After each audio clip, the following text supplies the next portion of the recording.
अथर्ववेद के पहले कांड में 11वें सूतक में सृष्टि विद्या का वर्णन है। इसमें ईश्वर की स्तुति के साथ साथ गर्भवती स्त्री को क्या क्या करना चाहिए और गर्भवती स्त्री के पति को क्या क्या करना चाहिए।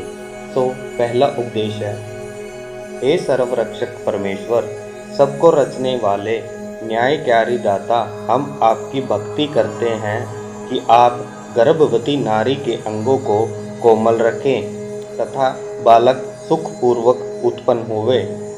और पति को उपदेश है कि पति विद्वानों के साथ मिलकर परमेश्वर की भक्ति के साथ हवन आदि कर्म कर नारी की प्रसन्नता के लिए करें। और स्त्री को उपदेश है कि स्त्री सावधान होकर श्वास प्रश्वास आदि द्वारा अपने अंगों को कोमल रखे, जिससे बालक सुखपूर्वक उत्पन्न हुए। अगला उपदेश है, अग्नि आदि दिव्य पदार्थों के यथार्थ संयोग से ईश्वरीय नियमों के अनुसार यह गर्भ स्थिर हुआ है।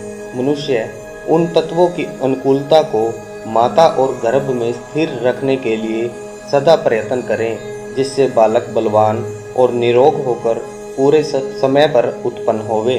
अगला उपदेश है, गर्भ के पूर्व दिनों में गर्भिणी की शारीरिक और मानसिक अवस्था को विशेष ध्यान से स्वस्थ रखें। माता के प्रसन्न और सुखी रहने से बालक भी प्रसन्न और सुखी होता है। हे वीर स्त्री, संतान उत्पन्न करने वाली माता, तू प्रसन्न हो, जिससे कि बालक भले प्रकार स्वस्थ और हष्ट-पुष्ट रहे। अगला उपदेश है, वह जरायु एक झिल्ली होती है जिसे जेली व जेरी भी कहते हैं, जिसमें बालक गर्भ के भीतर लिपटा रहता है। कुछ उसमें से बालक के साथ निकल जाती है और कुछ पीछे।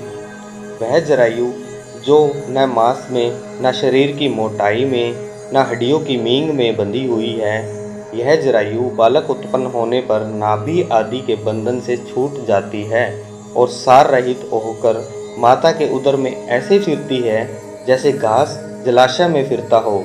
शरीर में उसके रह जाने से रोग हो जाता है। इससे उस जरायु का उदर से निकल जाना आवश्यक है, जिससे प्रसूता निरोग होकर सदा सुखी रहे। अगले उपदेश में दाई या फिर दाई के कर्म का वर्णन है।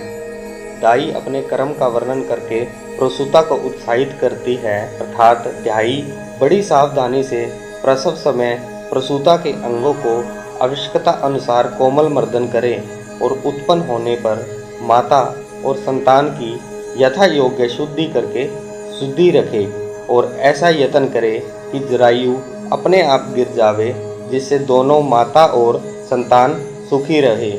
अगला उपदेश है, जैसे पवन, मन व पक्षी चलते हैं, वैसे हे 10 महीने वाले गर्भ के बालक, तू अब जरायु के साथ नीचे आ जा और जरायु अलग से नीचे गिर जावे। हम ईश्वर से प्रार्थना करते हैं कि यह जरायु कुछ तो बालक के साथ उत्पन्न होते वक्त निकल जावे और जो बची हुई है वो अपने आप नीचे गिर जावे, ताकि बालक और स्त्री सदा निरोग रहे। ओम शांति।